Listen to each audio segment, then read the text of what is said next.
Good morning. So, nandito ako ngayon sa Tanawan, Batangas upang ipakita sa inyo ang mga townhouse unit na ito na semi-complete turnover. So, tara, i-check natin. Na may lot area 60 square meter. Ayan. Then, ang floor area natin ay 51.25 square meter. Ayan. So, one carport po ito. Ayan ang ating carport. Ito. Ayan, ito yung space mo dito sa harapan. Ayan. So, ang turnover po natin dito ay semi-complete turnover. So, ang kagandahan po sa townhouse na ito ay mayroon ng mga grills sa ang bintana at may canopy kasama ang canopy. So, ito ay ang model house. Ang ipapakita ko sa inyo ay model house. Yan. May mga gamit. So, ang turnover po nito ay semi-complete. So, mayroon na itong tiles. May pintura. Yung bintana natin mayroong grills at naka-sliding window po tayo. Ayan. Naka 60 by 60 ang ating tiles. Yan, ito yung ating kitchen area. Yan, kasama po ang cabinet na yan. Yan. So, ito ang yung magiging dining area.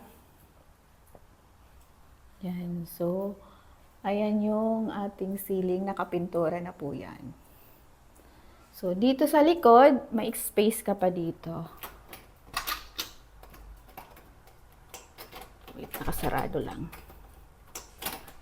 Yeah. Shut, hindi mo buksan. Ayan. Ito yung space mo dito sa likod. So, pwede mo ditong gawin yung service area or laundry area. Pwede dito. Ayan yung ating mga bintana. May canopy ang bintana, may grills. Ayan. So, dito hanggang dito ang yung space. Yung so, mga 2 meters. 2 meters yung setback niya. So, ito yung magiging living area. Ito ang living area mo. Ayan. And then, ang iyong CR. Ayan.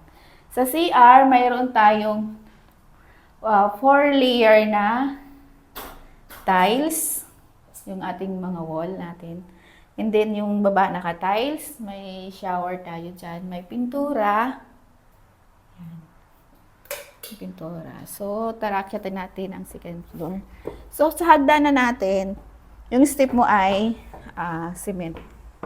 Cement po yan. Kaya matibay yung ating hagdanan. So, dito sa taas, pagpasok mo pa lang, mayroon ka ng bintana dito. Ayan. So, kasama ang screen. Kasama ang screen and sliding tayo dito. Sliding. Ayan. So, dito sa taas, may 2 bedrooms ka. So, ito yung bedroom number 1, yung magiging iyong master's bedroom. Ayan. So, may bintana. Bawat kwarto may bintana. Natigda 2. Ayan. Ito yung isa. Ayan. Ayan. Ito yung magiging master's bedroom. Ayan. Next natin yung bedroom number 2. Ayan, bedroom number 2. So, ayan, may bintana ka din dito. Ayan, may study table. Ito. Single bed po, ayan. So, pwede naman mag-double. Ayan, pero sa ngayon itong nilagay nila ay single bed. So, ayan. So, ang location natin ay dito sa Hacienda del Sol, Barangay Pagaspas, Tanawan po ito. So, malapit po ito sa Tanawan Institute and sa Pagaspas Elementary School. Yan.